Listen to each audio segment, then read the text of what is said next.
no longer in the format. I remember we're talking about so many different powerful cards in the Rakdos deck, and you got to remember that this deck also just got hit by a pretty significant ban. We just lost Cauldron Familiar. Yeah, losing Cauldron Familiar and by proxy Witch's Oven, which I was actually surprised not to see it continue on in the deck because of how good it is with Claim the Firstborn.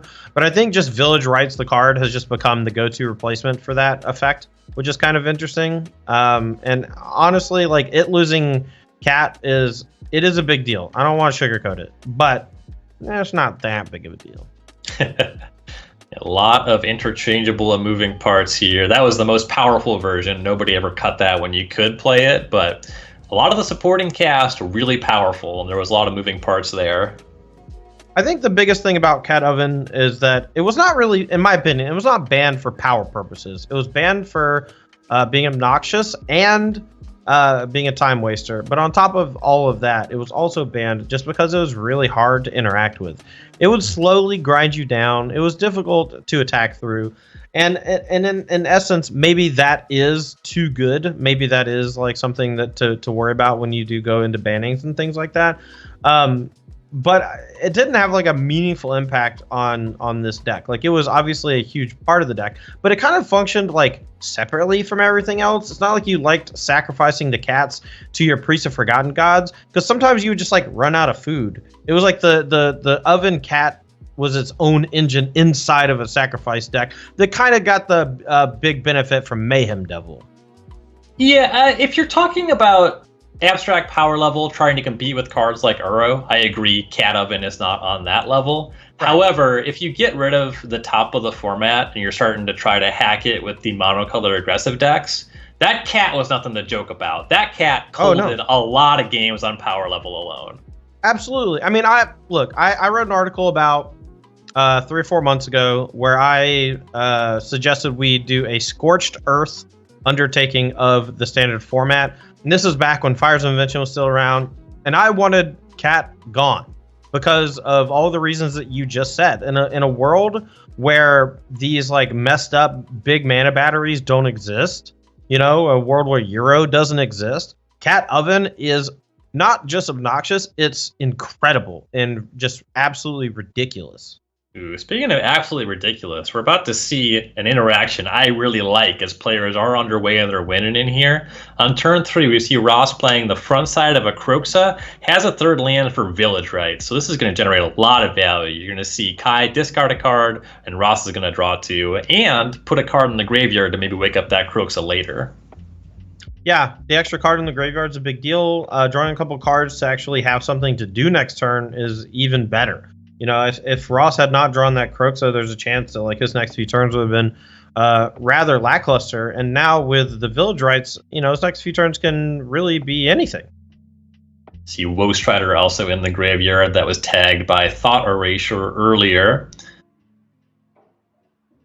And we'll see what Merriam's able to draw off of the rights. Needs to get some pressure going. Couple interesting hits. Mire Triton can fill up the bin next turn. Traded Scorpion, also just a body. Yeah, I mean, that's the type of pressure he wanted, right? He still needs another red for Kroxa, but outside of that, he wants to fill up his graveyard. Mire Triton helps do that. He wants to put on pressure. Gutterbones, Mire Triton, and Serrated Scorpion all help him do that. You know, a sequence of draws like this where he's actually able to start applying pressure is pretty wicked, because he's actually able to just use all 4 mana this turn to get all 3 creatures down. And honestly, I can't think of a better 3 cards to have drawn, other than maybe a second Gutterbones over a Serrated Scorpion, but I don't even know if that's true.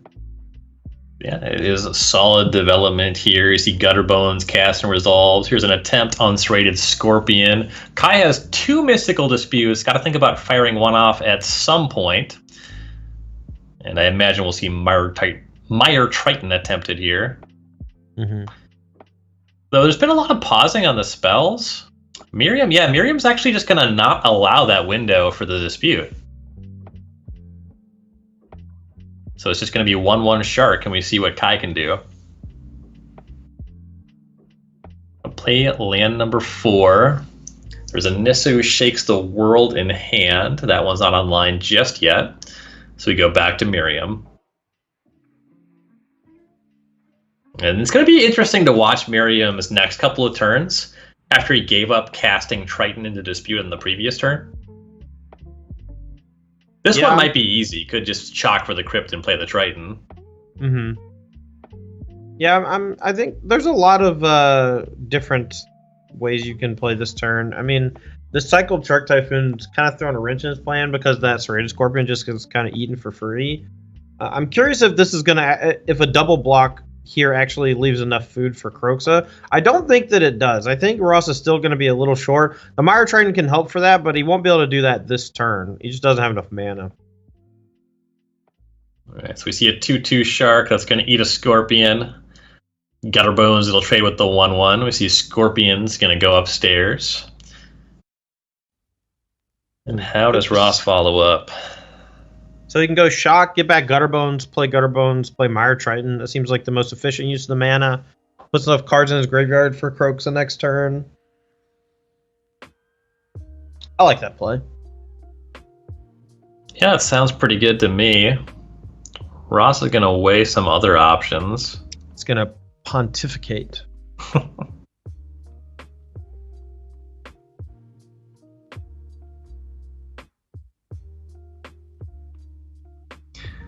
Yeah, one thing he could do is just activate the castle. That seems kind of mopey to me. Yeah, activating castle I think is a losing proposition in the face of Sultai opponent untapping with... Oh, he just has the mana for Kroxa. Okay, that's what he was contemplating. Because he has to exile the Woe Strider and the Gutterbones to get it onto the battlefield. And I think that is a sacrifice that he wasn't sure that he was willing to make. And I don't blame him. I mean, it's obviously a great card here.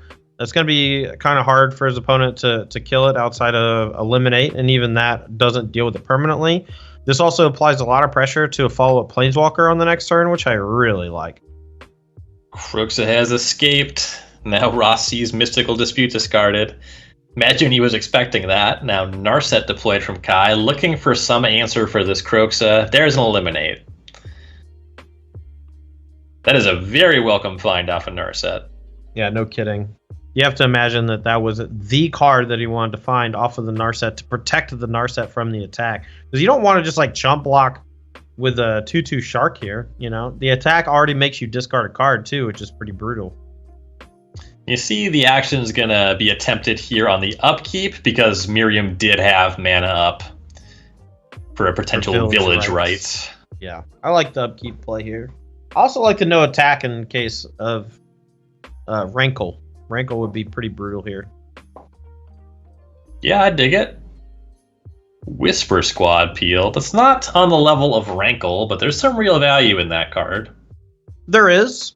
Mire Triton plus Whisper Squad plus Activate seems reasonable here. You could also claim the Firstborn, the Shark, and attack for 2 to knock the Narset down to 1. That'll make sure that it can't minus again next turn to find a little more juice. All these reasonable options. Makes sense here to start on the Triton, get an idea what you're putting in the graveyard. And that's what Merriam will do. Couple lands, so that's Kroxa food. That's all fine. And Merriam looking at that claim. Yeah, he'll fire that off, deny the card off the Narset. Yeah, claim's a card that's kind of hard to get value with in this matchup. And using it there to just basically prevent another Narset activation, I think is reasonable. Yeah, 4 looks is a lot of looks with the Narset. And like you said, the claim is a little tough to convert for more than that. All right, now, big play for Kai. We see Nisu Shakes the World. Yeah, Nisu Shakes the World plus Untapped Breeding Pool allows for a Mystical Dispute, but Untapped Island allows for Ether Gust. Either one of those I think is fine here. Rankle off the top for Merriam. Ooh, and the Nissa did not untap a forest, so Dispute mana is not ready. Yeah, it's kind of strange. I'm curious why they thought that this was the better play. Rankle is one of the more brutal cards here for Ross to have drawn, and it's the most immediately punishing too. The Shark basically now has a chump block, or else the Nissa's going to take some... I guess it's just going to take a little damage. It's not even that big of a deal. Never mind. Well, is the attack at Nissa, or do you think the Rankle just tries to get the job done? Maybe it goes for the face. Face is the place, so they tell me. I have heard that. Is it also true that if you don't use it, you will lose it? That makes sense to me. Yeah. Yeah, Rankle's going upstairs. That's how you get those Rankle triggers. The Meyer Triton will attack Narset. Merriam loudly declaring that he'd like to draw a card with Rankle. Yeah, that makes sense. May even go for the fabled discard plus draw, which actually ends up giving him a free card while making his opponent rummage one. Assuming that you could get the Narset off the table, but it looks like the island is eating the Triton. Rather, they'll trade. Mm-hmm. So once this triggers, that means Rankle will probably just go for maybe nothing. Maybe just discard. Maybe no sacrifice. I was thinking maybe trades Whisper Squad for the Shark, but it's possible that it's just better to keep the Whisper Squad around to start churning through the deck. Oh, there's still blocks being made. I'm sorry. I thought there was a pause. Never mind. Right. Yeah, the only potential action there was blockers. There was no castable spells, and the Shark does jump in front of Rankle. Kind of like that, because there's some scary value there. Kai really wanted to find another Shark Typhoon, though, or something to do about this Rankle. Yeah, and now that Claim the Firstborn that helped shut down the Narset is looking a lot better. You have to imagine that Kai is maybe kicking himself here for not untapping a force last turn with the Nissa. Not being able to Mystical Dispute that Rankle could come back to bite him. He's at 8 life right now. Yeah, it's definitely a tough spot from here. See, an activation of Castle Lochthwain just finds a land. Overgrown Tomb wakes up and punches Ross. We go back to Merriam. Now the dispute is online, but there are no blockers for Rankle.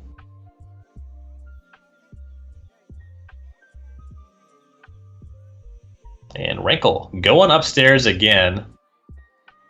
Oh, do you gamble? Do you go for card? Because card does equal loss of life, and card, could come back to bite you. I mean, Merriam has to smell blood in the water after the castle activation, right? Oh yeah, I mean that's like a pretty big chunk of life, but yeah, it's like hard to give your opponent a free life point here, Ooh, sacrifice creature, and then when he puts it on the stack, he can actually use the Whisper Squad in response if he gets priority back, which I don't think he will because of how Arena works sometimes. There it is. Dude, I'm just right. No, and now he's mad. Oh, dude, he's going to be so mad. Ross already just dislikes Arena because he just doesn't have the full control mode on all the time. But maybe this was intentional, actually. Maybe he wanted to sack the Whisper Squad so he could get back to Croxa this turn, Croxa is certainly more high impact than a Whisper Squad, if it works. Right, but what about 2 Whisper Squads? Can I see you in a 3rd Whisper Squad, perchance? Yeah, I would take 1 Croxa over 4 Whisper Squads. Yeah, call me greedy. I will not. You're a nice person. Okay, so Whisper Squad down. Croxa gets countered. No escaping for you. Go back to Kai, and there is a nice pickup. We still have Nissa activation, right? So that means that could be cast. It would mean giving up the land you activate, though.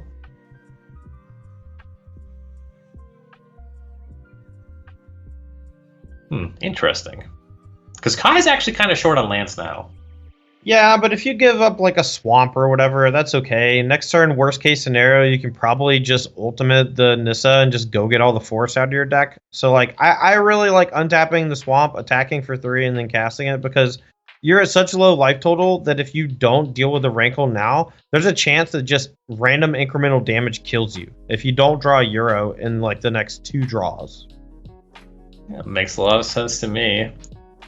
There was the attack with the swamp. Here is Extinction Event. Get swamp and Rankle out of there. Even. Ooh, and that is a solid pickup for 2 reasons. This synergizes with Woe Strider, and this Priest of Forgotten Gods gives Merriam something to do with all of his mana this turn when Kai's tapped out. Yeah, being able to use all 5 mana alongside the Woe Strider, pretty big deal. Unfortunately, the Narset is currently locking down the draw effect from Priest, but you still get the deal 2, which I like. Potentially big top deck on the way back, though, as Kai now finds Uro.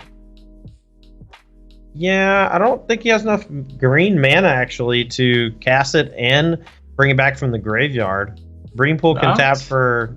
Oh, no, I guess I can tap for 4 green with the untap from the Nissa. If this Uro finds a land, we could be in business. I mean, there's just 7 mana rummaging around, right? Like, it's, you know, it's already found. Oh, yeah, Breeding Pool just does it. Yeah, like it's both green. A GG. Another Uro. That one's a little whatever, but the first one doing a lot of damage on the peel. Yeah, the first one gaining 6 life, drawing a card, putting a 6/6 body on the table. All you know, pretty good. Not bad. Yeah. I would actually be super impressed here though if Kai just ultimates the Nissa, just like, oh yeah, this is the way. This is how you leverage these Euros for the rest of the game and makes it impossible to lose. Whereas if he untaps the Breeding Pool and brings back Euro right now, there's a chance that like Priest Forgotten Gods plus something in Merriam could just peel a Claim the Firstborn if you do that, right? Right. And maybe that's what he's really worried about. Maybe ultimating the Nissa right now is the play.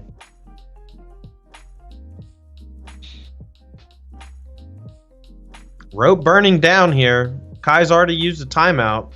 No timeouts left. -8, yeah. Wow. Let's get some forests. I like the discipline.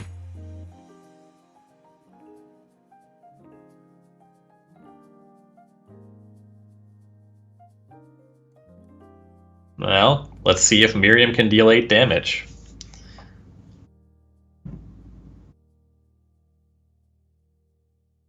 Temple of Malice, that ain't it.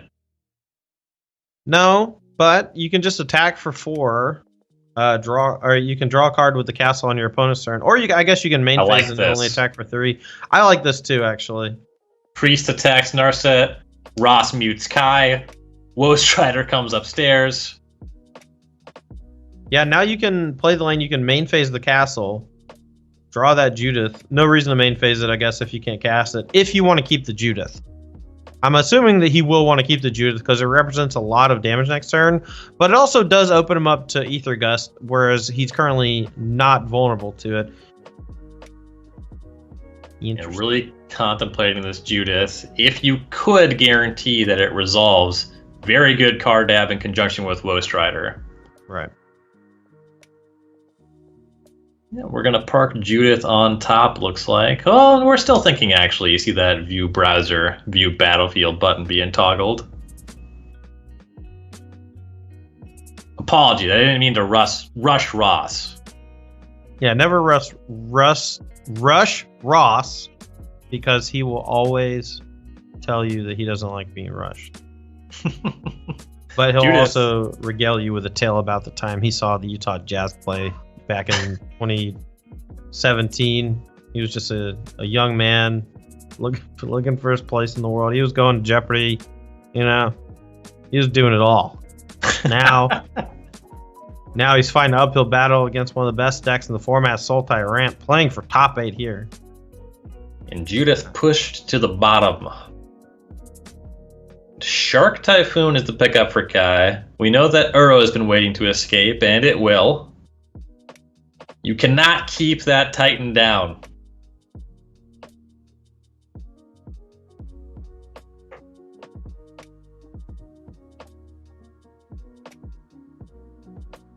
There's a lot of mana here, Nissa's down, but the reason it's down is because all of the forests from the deck are on the battlefield now.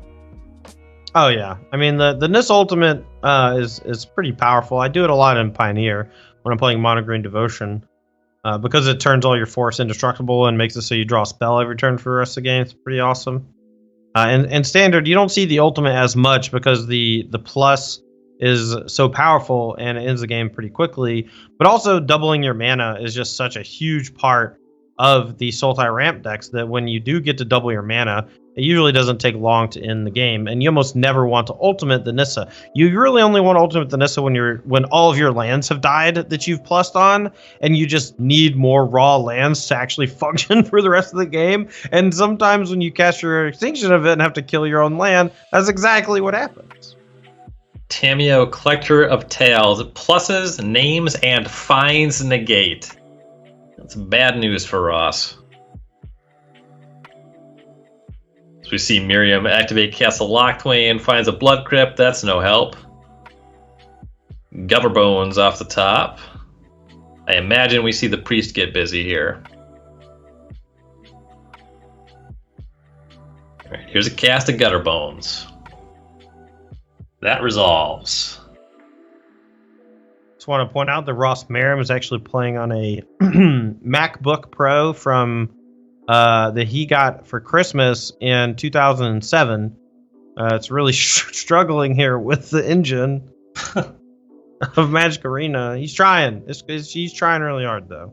Actually, I gotta say this Tamiyo static, extremely relevant here. That Priest is not really much of anything, as Kai cannot sacrifice permanents. Yeah, not if Ross insists on it anyway.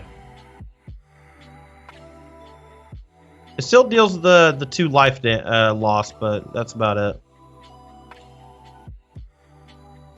And it makes you sacrifice 2 of your own creatures, so that's cool.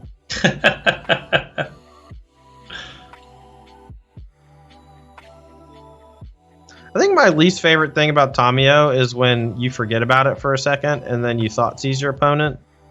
It's like, it's just like, ha ha, here's my hand.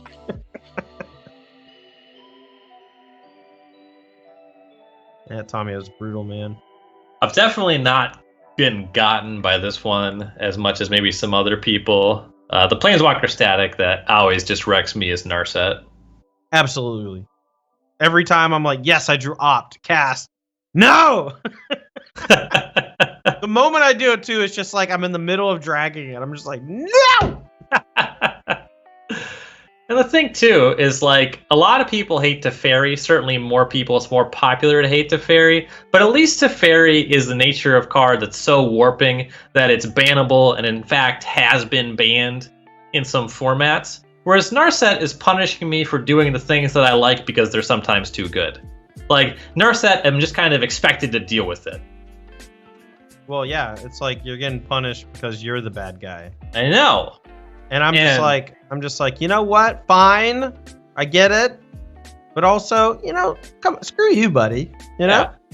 Yeah. I don't have to be happy about it just because I understand it. Yeah, you get it. All right, here's Indestructible. Who shakes the world. We got a 3/3 shark. Things getting worse for Merriam all the time. And the squad's just coming in. Yeah, part impact because of the Euro in play gaining the 3 life, part impact because of the Euro in hand about to gain 3 more life, also part impact, Fabled Passage as indestructible, also part fact, Tamiyo, that you don't have to sacrifice things. Also, I could just list, there's a Nissa, there's a lot.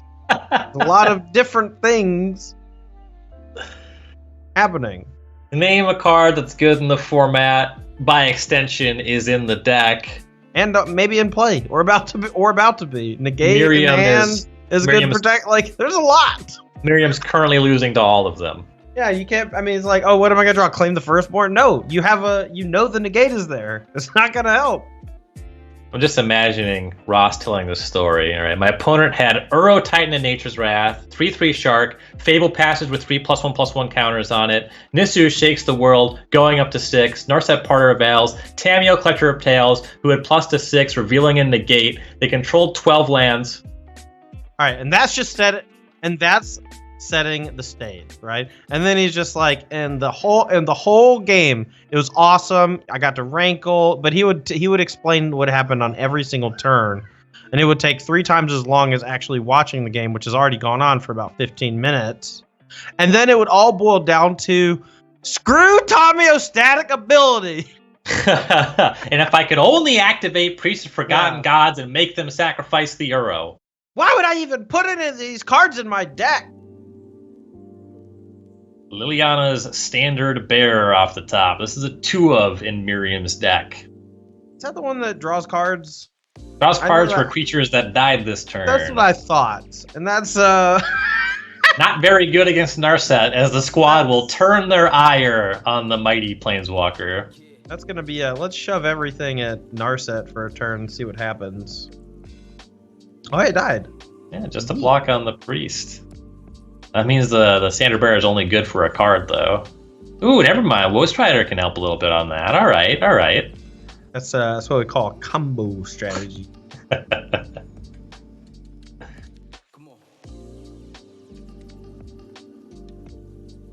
All right, here is the Bearer. Merriam would like to draw 2 cards.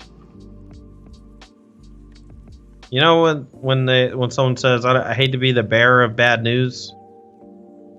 That's this guy. That's this guy's job.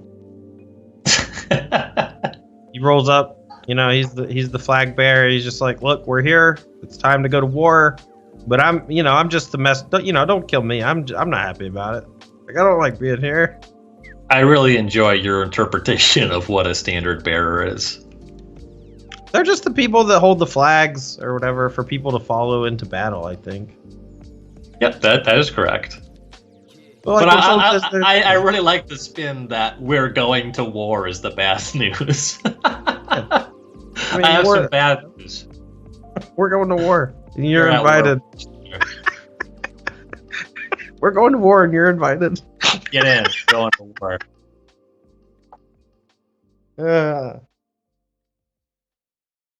The bad news, though, is all on Merriam's side, I gotta say, at least in this game. Narset has been replaced, finds an Ether Gust to join the other copy that's been in Kai's hand forever at the ready for this Kroxa in Merriam's graveyard.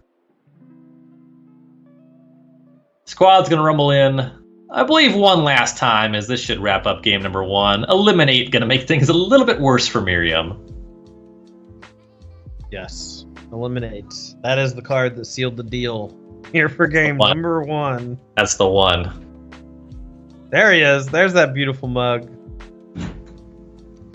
If y'all don't do it already on a regular basis, maybe I'm a little biased. Highly recommend Versus Live.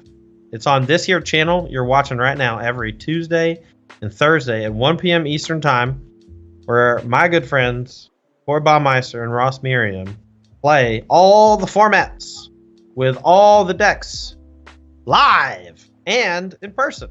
And that may seem weird in a COVID world, but you know what? They wear masks and they don't touch each other's decks, and if there's any possibility, they stay home.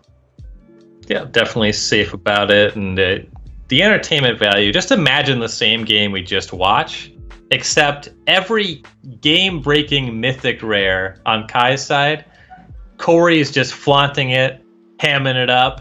Yes. And just Ross Merriam has the same things happening, except you can hear him being really upset about it the whole time.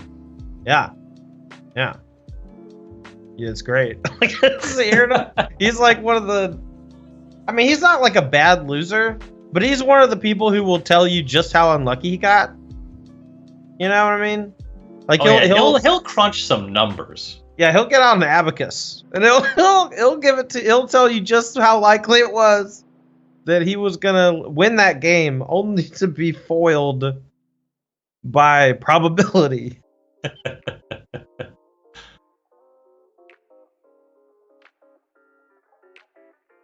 The Merriam has wrapped up sideboarding. Kai doing some considerations. This is something you see sometimes.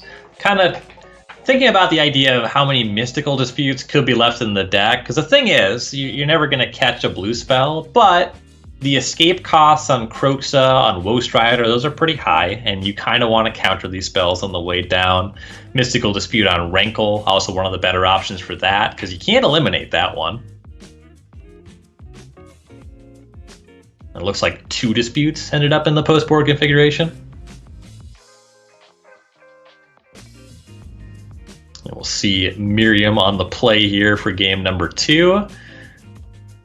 I'd be pretty into this hand with an untapped first black source. This Castle Lockthwain, kind of ugly. You know, I didn't want to say it, but the mana base in this Rakdos deck feels bad. Like, pretty bad. I've seen Ross have turn 1 Castle Lockthwain with black 1-drops in hand. Like, a lot. I don't like it. Not one bit. Ideal. It's not ideal. I get it. Castle is definitely an important part of a lot of your long games, but you see some detriment in the early turns. You see Kroxa on turn number 2.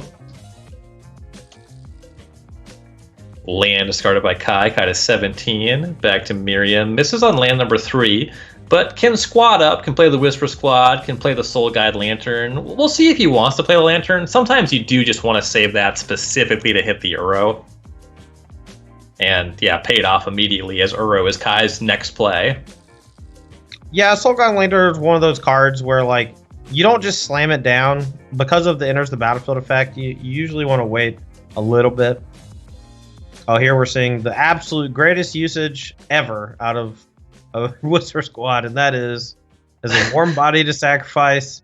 Oh, no, Ross. No, not like this. Village Rites, sacrifice Whisper Squad. That found no additional Whisper Squads. That Village Rites found no third land.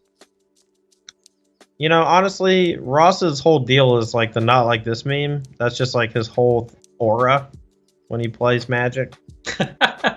He just finds just actually incredible ways to lose.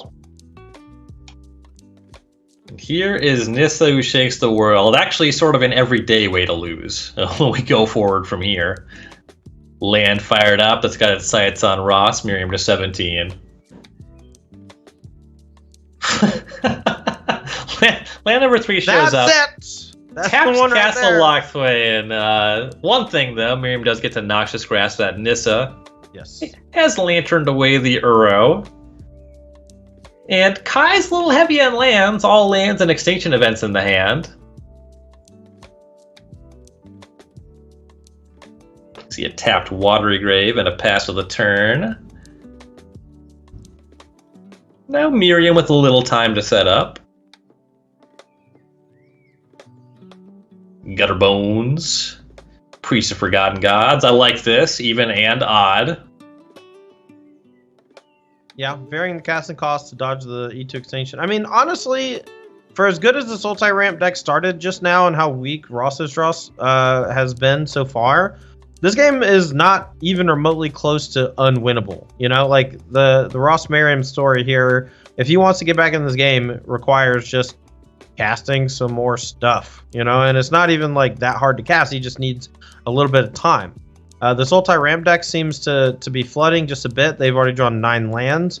The 2 extinction events are obviously very good and will be probably 2-for-1s each time they're cast. But at the same time, like, you know, there's not a whole lot else going on. It's just very reactive. Oh, this is Citadel off the top. We're not there yet, but that card can sure beat a hand of extinction events. That is certainly true.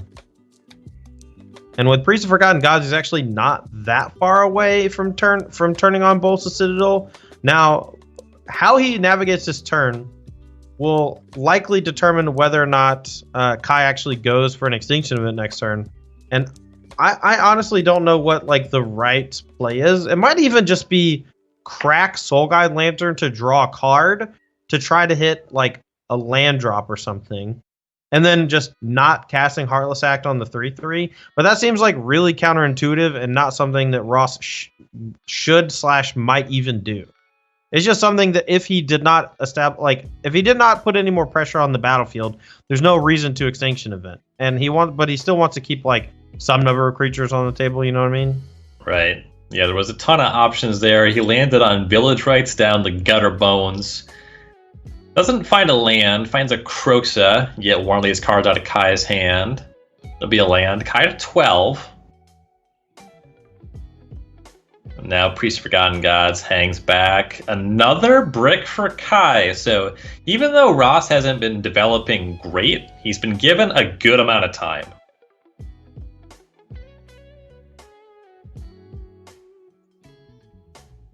Tapped Breeding Pool, pass of the turn. Third Castle Lochtwain. I think that this one is much more welcome than the first one was over Swamp.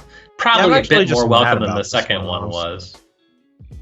I mean, I think that this one's fine. I think that like Woe Strider Go or leave up Standard Bearer are super reasonable plays this turn. I think jamming the Rankle and just having your squad blown up by Extinction Event would be horrible. No, I agree. I'm just saying in general, you're right. It's not that bad for this particular sequence. It just makes my heart hurt. Sure. Like, it's just this not. It's like not again. Yeah, the first and the second one, I was super feeling that. This one is maybe worth a laugh. All right, hear me out. Woe Strider. Activate Priest of Forgotten Gods main phase. Sack Woe Strider, sack Goat, make them sack. You draw a card, make 2 mana. If you hit untapped land, you get to play Liliana Standard Bearer and draw some number of cards. I'm not sure if it checks tokens or not. Ross Merriam has not caught a single break this game yet.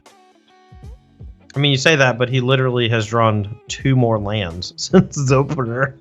Yeah, he found those eventually. I'm just saying that pushing your luck, I think if you're Merriam, you got to take what you can get. And he lands on just casting the Woe Strider and passing. Now enter the God Eternals picked up. That is a spicy top deck for Kai. Yeah, gets to make him a 4/4, deal some damage, gain some life. And I'm not really sure what should be targeted, let alone... I mean, the problem is, like, Woe Strider can sack the Priest or the Goat, and then Priest of Forgotten Gods can sack the Woe Strider or the Goat. So the Enter the God Eternals actually is not going to gain life because it is predicated on the fact that you have to deal the damage. But now in post-combat, since the Woe Strider traded, now the Enter the God Eternals can kill the Priest and gain the 4 life, get full value.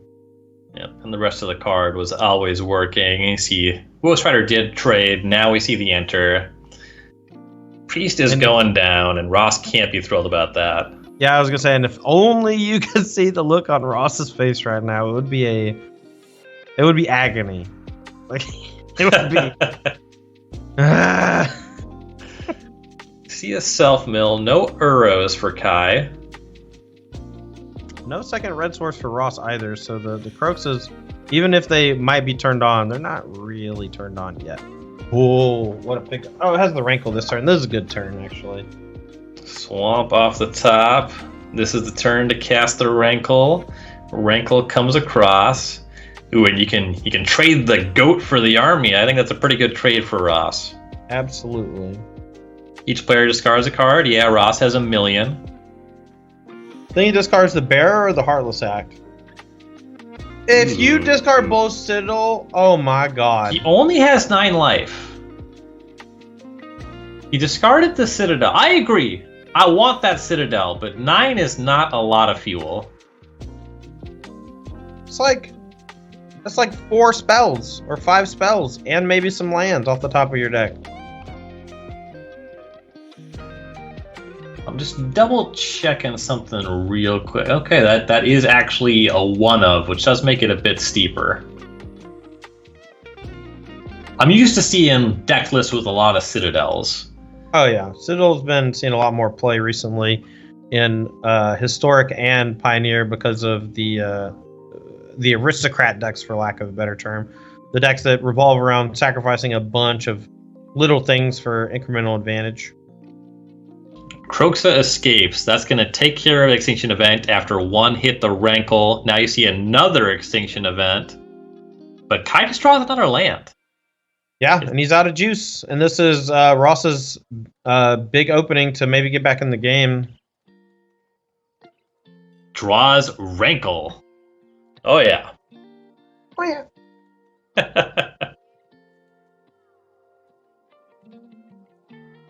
Been holding on to that Soul Gain Lantern. Love that. He kind of has enough stuff going on. Just save that in case of an Uro. Rankle gets to pick up the Gutter Bones. Pressure is really on, and Kai draws another land. Yeah, a single Euro off the top would completely change the landscape of this game for Kai. It might even put him in the driver's seat, but so far, nothing is coming. Wrinkle rumbles across again. Merriam's gonna discard his own card, get some Croxa food. Don't need that swamp. Get it out of here. Eliminate drawn. That cannot kill Rankle. Yeah, that's not going to do it. And Ross Merriam manages to tie things up. Yeah, that was a really fortunate sequence of events for Ross. I feel like he was pretty far behind overall in the early turns. The development from the Sultai ramp deck went quite well, but the finishing maneuver was non-existent. The single Nisu Shakes the World was taken care of by Noxious Grasp, and honestly, that was all she wrote. There was really just no other offense or defense put up after that Nisu Shakes the World. Just a couple of E2 extinctions with no way to actually close the game, and Ross, who started off being mana screwed, ended up being a little mana flooded, but usually by then he's able to cast all spells, and that was that. Sometimes you do flood with your 29 land decks. I heard that sometimes. I've never seen it until just now. That was the first time I'd seen it in a dog's age, you know? It's been a while. Yeah, there's a lot of redraws, a lot of flood insurance, but it does happen. We just saw it happen. Ross Merriam would love to see it one more time. These players playing for top 8 in our championship qualifier today. If you're trying to play one of these championship qualifier tournaments, we have 2 left in season 2, building up to our season 2 championship. You can hit up our daily challenges. You see some information about them on our bottom slide here. We are doing happy hour now, 4 p.m. Those events every day are 50% off, so there's only nice. $10 to play. Yeah, $10. If you go 4-0, you win $50 in Star City Games store credit, and you qualify for our season 2 championship qualifier. Stuck the landing. Nailed it. Look, man, I was stumbling and I figured it out. Okay, you know that's what I said. Yeah, but I was wobbly on that balance beam. You know why? Yeah, so we do have 8 daily challenges that you can check out on StarCityGames.com right now and figure out if there's one starting soon. They also vary in formats. It's not always just standard. We do have historic qualifiers as well. You win cash prizes from the Season 2 qualifiers, like the one we're running today. But you do win store credit in the daily events that we do every single day. Ross really hemming and hawing over this keep on the draw. And in general, always hemming and hawing. Yeah. Really just a continuation of previous hems and haws. No action on 1 or 2. Just go into Kai. No, but if you watched last game, you'll know that the game did hinge basically on whether Ross could answer Nisu Shakes the World. The Noxious Grass played a huge role, and Ross here drawing the Bedevil. That's not great right now. It doesn't even look that good right now, but a few turns from now, you may see a large creature on the other side of the table, or perhaps a Planeswalker, disappear. And because of that, Ross may actually have a shot in the match. So we'll see how the next few turns play out. Yeah, it definitely could be a big game as Woe Strider is deployed. We see Kai wait on this Enter the God Eternal. It's going to leave up Mystical Dispute for now. So Merriam's just going to jam with the Strider. Kai could make a 3/3 Shark and block. Could eliminate the Woe Strider. That's going to be the play. Merriam's going to respond to that. Here's Village Rites. It's a pretty brutal punish, but I think Kai was basically just not sure if he wanted to use a Shark Typhoon to block a Rankle or not, and because of that, waited to play the Eliminate. But that just opened the door for Ross to just get a clean Village Rites to draw to, sacrificing the Woe Strider that was already about to die. So really heads up sequencing from Ross. Just a little unfortunate for Kai because he was trying to cover multiple bases. end up Here's getting punished. Backup Strider. That one gets disputed. Go over to Kai, draws Extinction Event. If you didn't enter the God Eternals before, they're going to wait on it now. Just leave up this Shark Typhoon. We'll see what Merriam wants to do. Here's a Shock. Here is a Rankle. With a backup Rankle and a Village Rites in hand, that looks pretty dang good to me. Question is, you want to send it into the Shark token. Merriam's not falling for that one. Gonna wait to untap with this Heartless Act and this Bedevil.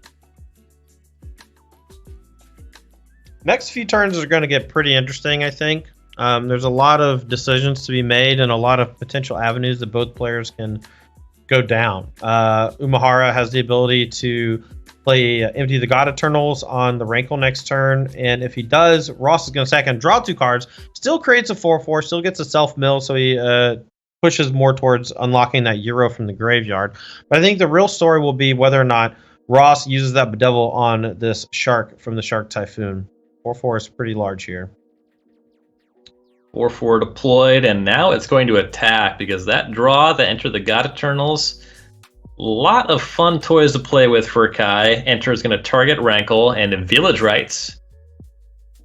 Going to sack that, draw 2 cards. Going to turn off the life gain, but we'll still see a zombie army, and we're still going to see Uro food milled. And this all looks pretty great for Ross. Just kidding. It's horrible.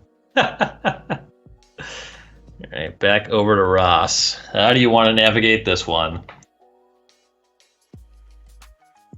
I guess Rankle, and then you trade Goat for one of these. Heartless Act can kill the other one. And as long as there's nothing for 1 mana, you actually clean this up pretty nicely. This is a really nice sequence from Ross. The backup Rankle was a huge deal here, and we're seeing it do some serious work against this Sultai deck. Only 2 cards in hand. One of them has to get discarded. And now Ross has a Rankle against Euro coming back from the graveyard, but no way to actually deal with the Rankle and get Euro on the battlefield on this same turn. Not yet. All right, so Merriam got out of that one. See what Kai can do about it. A couple options here as Narset is picked up. Merriam tapped out. Kai considering just enter the God Eternals on Rankle. This one will get the full amount. Kai to 22. Here's a zombie army. Ross picks up Blood Crypt. That's a whammy, though Ross still has plenty of options. There's a Whisper Squad here. Woe Strider's ready to escape. And Woe Strider will get a 5/4 this time. And another Goat.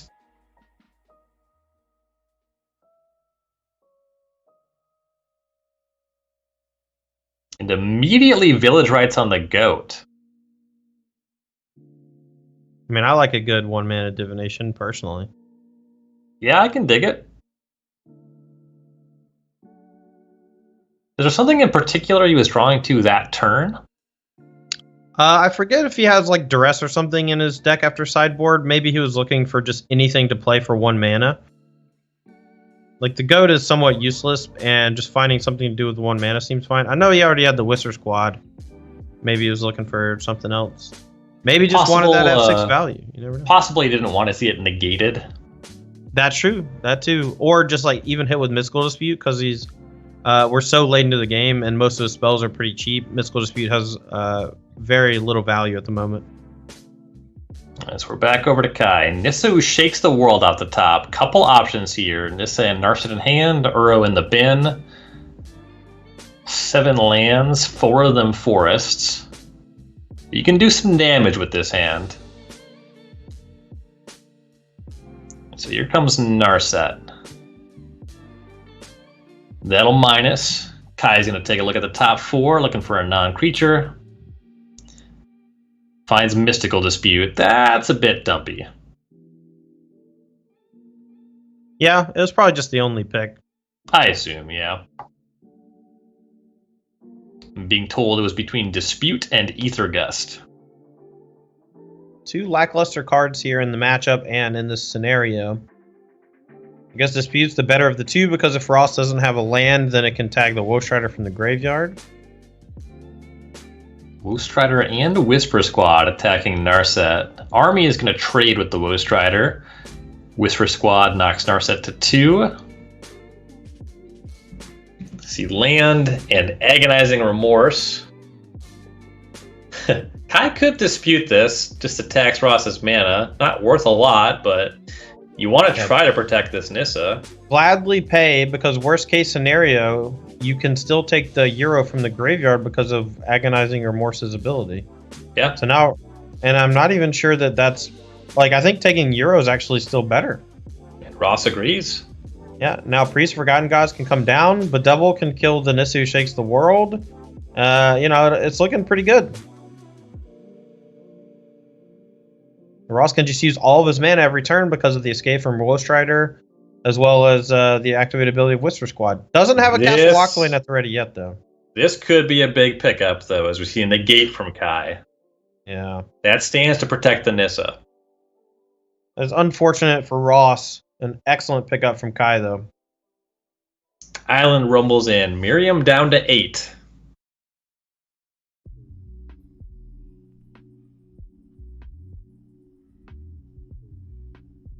Some pressure on the top of Merriam's deck now, but the Whisper Squad and the Priest, they can do some work.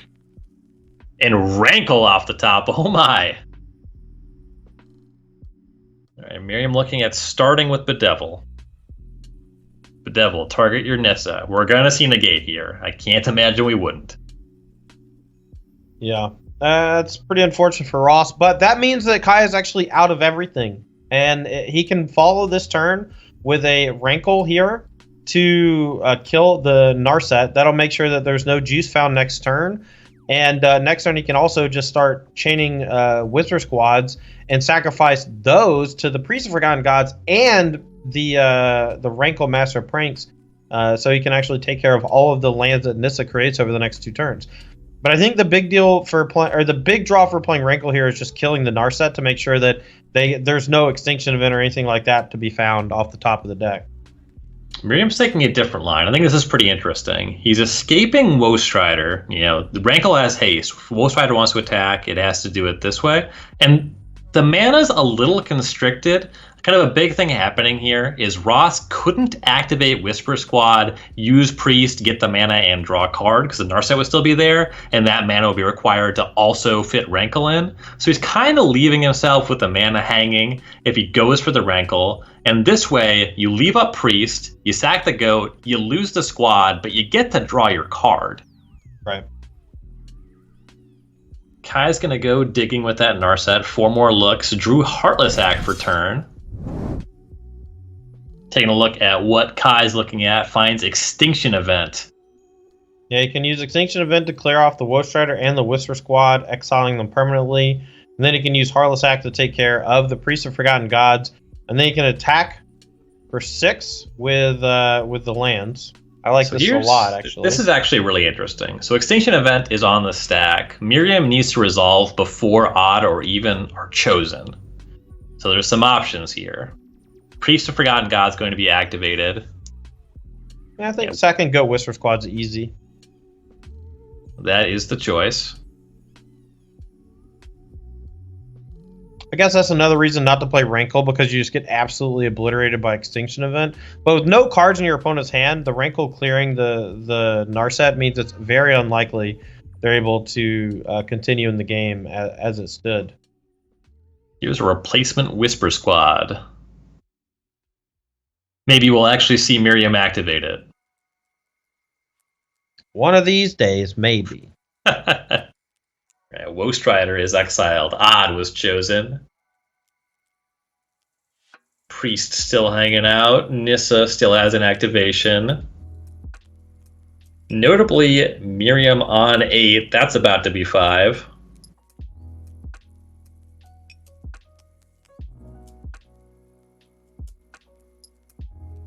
And Heartless Act just fired off immediately on Priest. Ooh, wow. Croaks off the top. A lot of heat in Merriam's hand. Yeah, I really like Whisper Squad, activate, and then play Rankle. Attack face, make both players sack a creature. And that'll make it so the land on the other side dies. And you just lose a Whisper Squad. Love it. Doesn't deal with the problem of Nissa currently, but it does take away one of those 3/3 bodies for the price of a 1/1. And when you're at 5 life, that's a big deal. Just the sack mode. You don't want to give the opponent a card. There's no cards in Kai's hand. And eliminate picked up.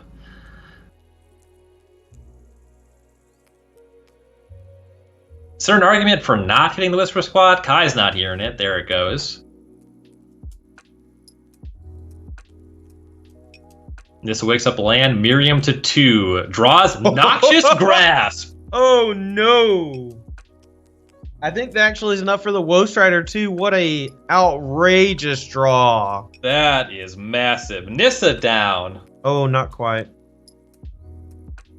All right, yeah, if it's not cards for Woe Strider, now things are a little tougher. However, we got cards for Kroxa. Kroxa cast, escapes immediately. No non-land discarded. That means 6 points upstairs. That means Kai to 11. Merriam thinking about hanging back. You just don't want to just die to a removal spell. The draw for Kai, though, is Swamp. That is huge for Ross Merriam.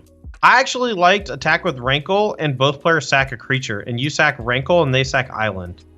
I think taking away their 5th mana source would have actually... I mean, it might not have won the game. It would have insulated you from Extinction Event a little bit, I think. Yeah, that is. I don't know. That 3 damage. I think he's really going to miss the 3 damage quite a bit. We'll see. Draw is Soul Guide Lantern. I imagine a pretty quick redraw. There it goes. And another Woe Strider. That ain't bad. Nope. And this is going to be a 6-point life swing here with a chump block on the island. With the island. And I don't know that there's one card in Kai's deck that actually gets him out of this situation. So long as Ross decides to cast this Woe Strider, it's going to be really tough. Woe Strider given that even CMC. Ross Merriam's talking a big game about winning this tournament, and the way this match played out, I'm starting to believe him. Yeah, hot damn, that's a good start, you know.